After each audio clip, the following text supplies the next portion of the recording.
Boss Season 12 winner is Gilly! ನಮಸ್ಕಾರ ಕರ್ನಾಟಕ. ಇವತ್ತು ನಾನು ಒಬ್ಬ ಅಪ್ಪಟ ಮಣ್ಣಿನ ಮಗನ ಬಗ್ಗೆ ಮಾತಾಡ್ತಿದ್ದೇನೆ. ಕೈಯಲ್ಲಿ ಕಾಸು ಇಲ್ಲದೆ ಇದ್ರು, ಬೆನ್ಗೆ ಯಾರ್ ಸಪೋರ್ಟ್ ಇಲ್ಲದೆ ಇದ್ರು, ಕೇವಲ ತನ್ನ ಹಠ ಮತ್ತು ಪರಿಶ್ರಮದಿಂದ ಇಂದು ಇಡೀ ಕರ್ನಾಟಕವನ್ನೇ ತನ್ನತ್ತ ತಿರುಗಿ ನೋಡುವಂತೆ ಮಾಡಿದ ಸಾಧಕ, ಮಂಡ್ಯದ ಮದ್ದೂರಿನ ಮಗ, ನಮ್ಮ ಬಿಗ್ ಬಾಸ್ ಸೀಸನ್ 12ರ ಕಿರೀಟಧಾರಿ ಗಿಲ್ಲಿ ನಟರಾಜ್. ಇವರ ಲೈಫ್ ಸ್ಟೋರಿ ಕೇಳಿದ್ರೆ ನಿಮ್ ಕಣ್ಣಲ್ಲಿ ನೀರ್ ಬರುತ್ತೆ, ಜೊತೆಗೆ ಏನಾದ್ರೂ ಸಾಧಿಸ್ಬೇಕನ್ನೋ ಕಿಚ್ಚು ಕೂಡ ಹುಟ್ಟುತ್ತೆ. ನಿಮ್ ಹಣೆ ಬರವನ್ನ ಬರೆಯೋದು ವಿಧಿಯಲ್ಲ, ನಿಮ್ ಬೆವರು ಅಂತ ತಿಳಿಸ್ಕೊಟ್ಟ ಅತ್ಯುತ್ತಮ ಕಲಾವಿದ ಅಂದ್ರೆ ಅದು ಗಿಲ್ಲಿ ನಟ. ಬನ್ನಿ ಇವತ್ತಿನ ಈ ವಿಡಿಯೋದಲ್ಲಿ ಗಿಲ್ಲಿ ಅವರ ಸಂಪೂರ್ಣ ಜೀವನದ ಕಥೆಯನ್ನ ನಿಮ್ ಮುಂದೆ ಹೇಳ್ತೀನಿ. ನೀವೇನಾದ್ರೂ ನಮ್ಮ ಚಾನಲ್ಗೆ ಹೊಸಬರಾಗಿದ್ರೆ ದಯವಿಟ್ಟು ಸಬ್ಸ್ಕ್ರೈಬ್ ಆಗಿ, ಹಾಗೆ ಪಕ್ಕದಲ್ಲೇ ಇರೋ ಬೆಲ್ ಐಕನ್ ಕೂಡ ಕ್ಲಿಕ್ ಮಾಡಿ. ಇದರಿಂದ ನಾನು ಹಾಕುವಂತಹ ಹೊಸ ವಿಡಿಯೋಗಳ ಅಪ್ಡೇಟ್ಗಳು ನಿಮ್ಗೆ ಸಿಗ್ತಾ ಹೋಗುತ್ತೆ.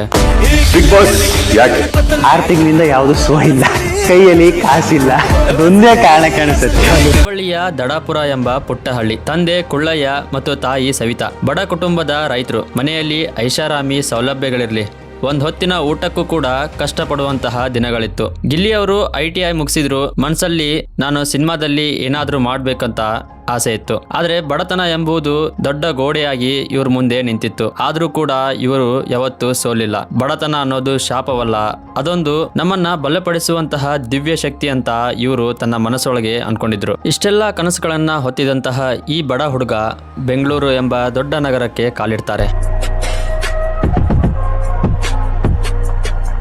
ಹೀರೋ ಆಗ್ಲೇಬೇಕು ಅಂತ ಕನಸೊತ್ತು ಬೆಂಗಳೂರಿಗೆ ಬಂದ ನಟರಾಜ್ಗೆ ಗಾಂಧಿನಗರ ಸ್ವಾಗತ ಕೋರ್ಲಿಲ್ಲ. ಆರಂಭದಲ್ಲಿ ಸೆಟ್ ಬಾಯ್ ಆಗಿ ಕೆಲಸ ಮಾಡಿದ್ರು. ಲೈಟ್ ಹಿಡಿಯೋದು, ಹೀರೋಗಳಿಗೆ ಚಹಾ ತಂದು ಕೊಡೋದು, ಶೂಟಿಂಗ್ ಸ್ಪಾಟ್ ನ ಕ್ಲೀನ್ ಮಾಡೋದು, ಇವೆಲ್ಲ ಕೆಲಸಗಳನ್ನ ಅವರು ಅವಮಾನ ಅಂತ ಭಾವಿಸ್ಲಿಲ್ಲ. ಹೋಟೆಲ್ನಲ್ಲಿ ಸಪ್ಲೈಯರ್ ಆಗಿ ಕೂಡ ಇವರು ಕೆಲಸ ಮಾಡಿದ್ರು. ಸರಿಯಾಗಿ ನೆಲೆ ಇಲ್ಲದೆ ಪಾರ್ಕು, ಕಚೇರಿ, ಸಿನಿಮಾ ಥಿಯೇಟರ್ಗಳಂತಹ ಸ್ಥಳಗಳಲ್ಲಿ ಮಲ್ಕೊಂಡು ಬೆಳಗ್ಗೆ ಹೇಳ್ತಿದ್ರು ನಮ್ಮ ಗಿಲ್ಲಿ ನಟ. ಇವರು ಬೆಂಗಳೂರಿನಲ್ಲಿ ಅನುಭವಿಸಿದಂತಹ ಒಂದು ಕಷ್ಟವನ್ನ ಅವರ ತಾಯಿನೇ ಹೇಳ್ತಾರೆ ನೋಡಿ. ಹೋಯ್ತಾ ಇದ್ನಂತೆ, ಹೋಯ್ತಾ ಇರ್ಬೇಕಾದ್ರೆ ಯಾರೋ ಗಣೇಶನ್ ಕುಣಿಸ್ಕೊಂಡು ಪಾಪ ಎಲ್ಲ ಕುಂಟ ಆಟ ಇದ್ ಮಾಡ್ತಾ ಇದ್ರಂತೆ.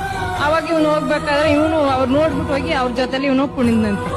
ಕುಣಿತ ಅವಾಗ ಅವ್ರು ಪಾಪ ಏನೋ ವರ್ಷ ಹುಡ್ಗ ಇವನು, ಏನೋ ನಿಮ್ಗೆ ಪ್ರಾಬ್ಲಮ್ ಏನೋ, ಯಾವ ಊರೋ ಏನೋ ಅಂತ ಕೇಳಿದ್ರಂತೆ. ಅವಾಗ ಅಣ್ಣ ನಮ್ಗೆ ಊಟ ಕೊಡಿಸ್ರಣ್ಣ ಅಂದಂತೆ.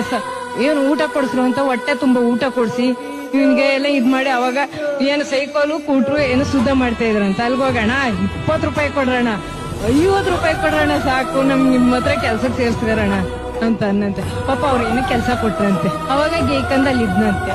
ಇರ್ಬೇಕಾದ್ರೆ ಯಾರೋ ನಿಮ್ಮಂತೆಯವರು ಅವಾಗ ಈ ಸೆಟ್ ಕೆಲ್ಸಕ್ಕೆ ಸೇರಿಸಿ ಇವಾಗ ಈ ತರ ಆಗೋನೆ ತುಂಬಾ ಸಂತೋಷ. ಕನಸುಗಳು ದೊಡ್ಡದಾಗಿದ್ರೆ ನಾವು ಪಡುವಂತಹ ಕಷ್ಟಗಳೆಲ್ಲವೂ ಸಣ್ಣದಾಗಿ ಕಾಣುತ್ತೆ ಅಂತ ನಮ್ಮ ಗಿಲ್ಲಿಯವರು ನಮ್ಗೆ ತಿಳಿಸ್ಕೊಟ್ರು. ಒಬ್ಬ ಸಾಧಕನಿಗೆ ಸಾಧನೆ ಮಾಡೋದು ಅಷ್ಟು ಸುಲಭ ಅಲ್ಲ. ಸಾಧನೆಯ ಅವಕಾಶ ಸಿಕ್ಕಾಗ ಅದನ್ನ ಸರಿಯಾಗಿ ಉಪಯೋಗಿಸ್ಕೊಂಡವನೇ ನಿಜವಾದ ಸಾಧಕ.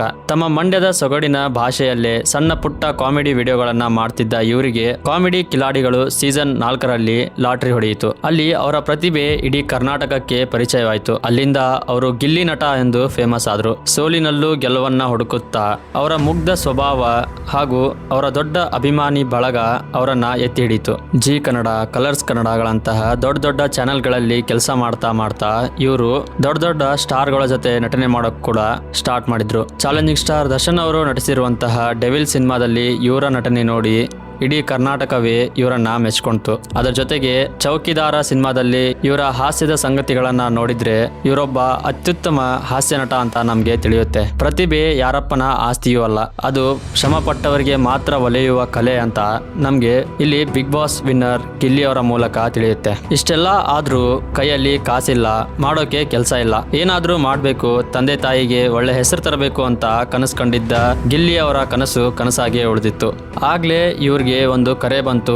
ಆ ಕರೆ ಇವರ ಜೀವನವನ್ನೇ ಬದಲಿಸುತ್ತೆ ಅಂತ ಇವರು ಕನಸಿನಲ್ಲೂ ಅನ್ಕೊಂಡಿರ್ಲಿಲ್ಲ. ಬಿಗ್ ಬಾಸ್ ಎಂಬ ಮಹಾಪಯಣ. ಬಿಗ್ ಬಾಸ್ ಮನೆಗೆ ಹೋಗೋದು ಅಂದ್ರೆ ಸಾಮಾನ್ಯವಾದ ವಿಷಯ ಅಂತೂ ಅಲ್ವೇ ಅಲ್ಲ. ಅಲ್ಲಿ ಕೇವಲ ಟ್ಯಾಲೆಂಟ್ ಅಷ್ಟೇ ಅಲ್ಲ, ತಾಳ್ಮೆ ಕೂಡ ಇರಬೇಕು. ಆರಂಭದಲ್ಲಿ ಸೈಲೆಂಟ್ ಆಗಿದ್ದ ಗಿಲ್ಲಿ ನಂತರ ವೈಲೆಂಟ್ ಆಗಿ ಆಟ ಆಡೋಕೆ ಶುರು ಮಾಡಿದ್ರು. ಮಂಡ್ಯ ಭಾಷೆಯಲ್ಲಿ ಹಾಸ್ಯ, ಟಾಸ್ಕ್ಗಳಲ್ಲಿ ತೋರಿದಂತಹ ಗಟ್ಟಿತನ, ಮತ್ತು ಯಾರೊಂದಿಗೂ ಗುಂಪುಗಾರಿಕೆ ಮಾಡದೆ ಅವರ ಪ್ರಾಮಾಣಿಕತೆಯನ್ನ ಜನರಿಗೆ ತೋರಿಸಿದ್ರು. 400 ಕೋಟಿಗೂ ಹೆಚ್ಚು ಮತಗಳನ್ನ ಪಡೆಯುವ ಮೂಲಕ ಇತಿಹಾಸವನ್ನ ಸೃಷ್ಟಿಸಿದ್ರು. ಬಿಗ್ ಬಾಸ್ ಸೀಸನ್ ಅಂತ್ಯದಲ್ಲಿ ಇವರಿಗೆ ಟಕ್ಕರ್ ಕೊಡುವಂತಹ ಪ್ರತಿಸ್ಪರ್ಧಿ ಇನ್ನೊಬ್ಬರಿಲ್ಲ ಅಂತ ಎಲ್ಲರಿಗೂ ತಿಳಿಯಿತು. ನಮ್ಮ ಕಿಚ್ಚ ಸುದೀಪ್ ಅವರು ಅನೌನ್ಸ್ ಮಾಡುವ ಮೊದಲೇ ಇಡೀ ಕನ್ನಡ ಜನತೆಗೆ ಬಿಗ್ ಬಾಸ್ 12ರ ವಿನ್ನರ್ ಗಿಲ್ಲಿ ಅಂತಾನೆ ಎಲ್ಲರಿಗೂ ತಿಳಿದಿತ್ತು. ಅಷ್ಟೊಂದು ಜನಗಳ ಪ್ರೀತಿ ಪ್ರೋತ್ಸಾಹವನ್ನ ಗಿಲ್ಲಿ ಅವರು ಪಡ್ಕೊಂಡಿದ್ರು. ದೇಶ ವಿದೇಶಗಳಿಂದ ಪುಟ್ಟ ಮಕ್ಕಳಿಂದ ಹಿಡಿದು ವಯಸ್ಸಾದ ಅಜ್ಜ ಅಜ್ಜಿಯವರಿಗೂ ಕೂಡ ಇವರ ಹಾಸ್ಯ ಇಷ್ಟ ಆಗ್ತಿತ್ತು. ಅಷ್ಟೇ ಅಲ್ಲ, ನಿಮ್ಮ ವ್ಯಕ್ತಿತ್ವ ಶುದ್ಧವಾಗಿತ್ತಂದ್ರೆ ಇಡೀ ಜಗತ್ತೇ ನಿಮ್ ಪರವಾಗಿ ನಿಲ್ಲುತ್ತೆ ಅಂತ ನಾವು ಗಿಲ್ಲಿಯವರ ಮೂಲಕ ತಿಳ್ಕೊಬಹುದು. ಯಾರಿಗೂ ಕೆಟ್ಟದನ್ನ ಬಯಸದೆ, ಯಾರಿಗೂ ನೋವನ್ನು ಮಾಡದೆ ತನ್ನ ಆಟವನ್ನ ತಾನು ಆಡ್ತಾ ಕೊನೆಗೆ ಬಿಗ್ ಬಾಸ್ ಎಂಬ ದೊಡ್ಡ ಮಹಾಸಾಗರದಲ್ಲಿ ಗೆದ್ದು ಬರ್ತಾರೆ ಗಿಲ್ಲಿಯವರು. ಸಾಮಾನ್ಯವಾಗಿ ಎಂದು ಅಳದಂತಹ ಈ ಗಿಲ್ಲಿಯವರು ಬಿಗ್ ಬಾಸ್ ಗೆದ್ದ ನಂತರ ಕಣ್ಣಲ್ಲಿ ನೀರು ತಂತಾನೆ ಬರುತ್ತೆ. ಅಷ್ಟೊಂದು ಕಷ್ಟಪಟ್ಟು ಮೆಟ್ಟಲುಗಳನ್ನ ಹತ್ಕೊಂಡು ಹೋದಂತಹ ಗಿಲ್ಲಿಯವರಿಗೆ ಈ ಗೆಲುವು ತುಂಬಾನೇ ವಿಶೇಷವಾಗಿತ್ತು. ಕಿಚ್ಚ ಸುದೀಪ್ ಅವರು ಒಂದ್ ಕೈಯಲ್ಲಿ ರಕ್ಷಿತಾ,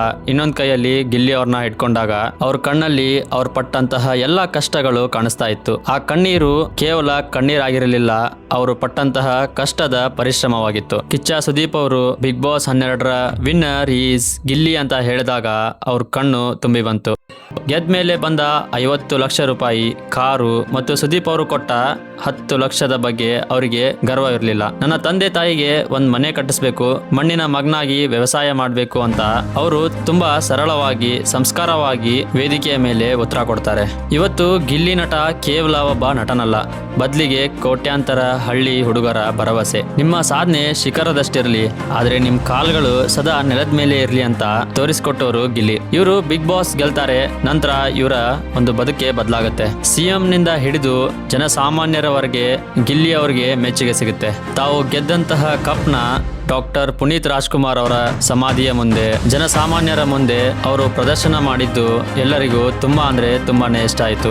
ನಾನು ಎಷ್ಟೇ ದೊಡ್ಡ ವ್ಯಕ್ತಿ ಆದರೂ ಕೂಡ ನನ್ನನ್ನು ಬೆಳೆಸಿದಂತಹ, ನಾನು ನೋಡಿ ಬೆಳೆದಂತಹ ವ್ಯಕ್ತಿಗಳನ್ನ ಎಂದಿಗೂ ಮರೆಯೋದಿಲ್ಲ ಅನ್ನೋ ಅವರ ಭಾವನೆ, ಅವರ ಮನಸ್ಸೇ ಎಲ್ಲರಿಗೂ ಇಷ್ಟ ಆಯಿತು. ಸ್ನೇಹಿತರೆ, ಗಿಲ್ಲಿ ನಟ ಅವರ ಜೀವನ ನಮಗೆ ಕಲಿಸೋದು ಒಂದೇ, ನಮ್ಮ ಪರಿಸ್ಥಿತಿ ಎಷ್ಟೇ ಕಷ್ಟವಾಗಿದ್ರು ನಮ್ಮ ಛಲ ಗಟ್ಟಿಯಾಗಿದ್ರೆ ಏನನ್ನಾದರೂ ನಾವು ಸಾಧಿಸಬಹುದು. ಧೈರ್ಯಂ ಸರ್ವರ್ಥ ಸಾಧನಂ ಅಂತಾರೆ. ಗಿಲ್ಲಿ ಅವರು ಕೂಡ ತಮ್ಮ ಕಷ್ಟದ ಸಮಯದಲ್ಲಿ ಧೈರ್ಯದಿಂದ ನಾನು ಒಂದು ಸಾಧನೆ ಮಾಡಬೇಕು ಅಂತ ಪಣ ತೊಟ್ಟರು. ಆ ಛಲನೇ ಇಂದು ಅವರನ್ನ ಬಿಗ್ ಬಾಸ್ ವಿನ್ನರ್ ಎಂಬ ಖ್ಯಾತಿಗೆ ಕರ್ಕೊಂಡು ಹೋಗುತ್ತೆ. ತುಂಬಾ ಜನ ಬಿಗ್ ಬಾಸ್ ಗೆದ್ದ ನಂತರ ಹೇಳ್ತಾ ಇದ್ರು, ಬಡ ಕುಟುಂಬದ ವ್ಯಕ್ತಿಯನ್ನ ಗೆಲ್ಸಿದ್ರು ಅಂತ. ನಿಜವಾಗ್ಲೂ ನನಗಂತೂ ಹಾಗೆ ಅನ್ಸೋದೇ ಇಲ್ಲ. ಯಾಕಂದ್ರೆ ಗಿಲ್ಲಿ ಕೇವಲ ಬಡ ಕುಟುಂಬದ ಹುಡುಗ ಅಲ್ಲ, ಅವನು ಅತ್ಯುತ್ತಮ ಟ್ಯಾಲೆಂಟ್ ಇರುವಂತಹ, ಹಾಗೆ ಇಡೀ ಕರ್ನಾಟಕವನ್ನೇ ಪ್ರತಿ ಶನಿವಾರ ಭಾನುವಾರ ಅಷ್ಟೇ ಅಲ್ಲದೆ ಪೂರ್ತಿ ಸೀಸನ್ ನಕ್ಕು ನಗಿಸಿದಂತಹ ಹುಡುಗ. ಬಹುಶಃ ಅವನಿಲ್ದಿದ್ರೆ ಈ ಸೀಸನ್ ಅಪೂರ್ಣ ಅಂತ ನನಗನ್ಸುತ್ತೆ. ಇದ್ರ ಬಗ್ಗೆ ನಿಮ್ಗೇನ್ ಅನ್ಸುತ್ತೆ ಕಾಮೆಂಟ್ ಮಾಡಿ ತಿಳಿಸಿ. ನೋಡಿದ್ರಲ್ಲ, ಇದು ಕೇವಲ ಗಿಲ್ಲಿ ಅವರ ಸಾಧನೆಯ ಕತೆ ಅಲ್ಲ, ಅವರು ಪಟ್ಟಂತಹ ಸ್ಟ್ರಗಲ್ ಕತೆ, ಅವರು ಪಟ್ಟಂತಹ ಕಷ್ಟದ ಕತೆ, ಮತ್ತೆ ಅವರು ಮಾಡಿದಂತಹ ಸಾಧನೆಯ ಕತೆ. ಕಥೆಯನ್ನ ಕೇವಲ ಕಥೆಯನ್ನಾಗಿ ನೋಡದೆ ನೀವು ಈ ಕಥೆಯಿಂದ ಏನನ್ನಾದರೂ ಕಲ್ತಿದ್ರೆ ನನ್ನ ವಿಡಿಯೋಗೆ ಒಂದು ಲೈಕ್ ಮಾಡಿ, ಹಾಗೆ ಸಬ್ಸ್ಕ್ರೈಬ್ ಕೂಡ ಆಗಿ. ಈ ವಿಡಿಯೋ ನಿಮ್ಗೆ ಸ್ಫೂರ್ತಿ ನೀಡಿದ್ರೆ ನಿಮ್ ಫ್ಯಾಮಿಲಿ ಮತ್ತು ಫ್ರೆಂಡ್ಸ್ಗೂ ಶೇರ್ ಮಾಡಿ. ಇದೇ ರೀತಿ ಹೊಸ ಅಪ್ಡೇಟ್ಗಾಗಿ ನನ್ನ ಒಂದು ಮೂವಿ ಮಾತು ಯೂಟ್ಯೂಬ್ ಚಾನಲ್ನ ಸಬ್ಸ್ಕ್ರೈಬ್ ಮಾಡ್ಕೊಳ್ಳಿ. ಮುಂದಿನ ವಿಡಿಯೋದಲ್ಲಿ ಸಿಗ್ತೀನಿ. ಅಲ್ಲಿವರೆಗೂ ಟೇಕ್ ಕೇರ್.